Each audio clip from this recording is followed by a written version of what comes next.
લાપિનોઝ પિઝાની cake ખાતા પહેલા સાવધાન રહેજો, કારણ કે ચીખલીના થાલા ગામે ફૂગવાળી કેક ગ્રાહકને આપવામાં આવી છે અને ગ્રાહકે કેક ખોલતા જ ફૂગ દેખાતા રજૂઆત કરી હતી, ત્યારે કર્મચારીએ ભૂલથી કેક આપી હોવાનું ગ્રાહકને જણાવવામાં આવ્યું હતું। રાજન રાજપૂત વધુ માહિતી આપી રહ્યા છે। રાજન, જણાવશો શું વધુ વિગતો?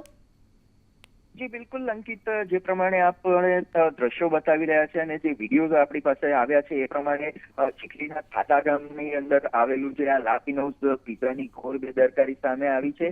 ગ્રાહકે જ્યારે ચોકોલાવા કેકનો ઓર્ડર કર્યો હતો ત્યારે ફૂગવાળી કેક ગ્રાહકને આપી દેવામાં આવી હતી અને બાદમાં માફી માંગવામાં આવી હતી, પરંતુ આ ખૂબ જ મોટી બેદરકારી કહી શકાય, કારણ કે જ્યારે ગ્રાહકે સારી વસ્તુ અને ખૂબ જ જે વખણાયેલી વસ્તુ છે કેક જે છે ચોકોલાવા કેક, એ જ્યારે ઓર્ડર કર્યો હતો ત્યારે એને સંપૂર્ણ રીતે બગડેલી અને ફૂગવાળી કેક જ્યારે આપી દીધી હતી, ત્યારે આ ઘોર બેદરકારી સામે આવી છે। એટલે સ્પષ્ટ રીતે કહી શકાય કે લાપિનોઝમાં જઈને કેકનો ઓર્ડર કરવા પહેલા દરેક ગ્રાહકે સાવધાની રાખવી પડશે અને જ્યારે આ સમગ્ર મામલે ફોટો અને વિડીયો ગ્રાહકે ઉતારી લીધા હતા અને એ જ ફોટો અને વિડીયો સોશિયલ મીડિયામાં પણ વાયરલ થયા હતા।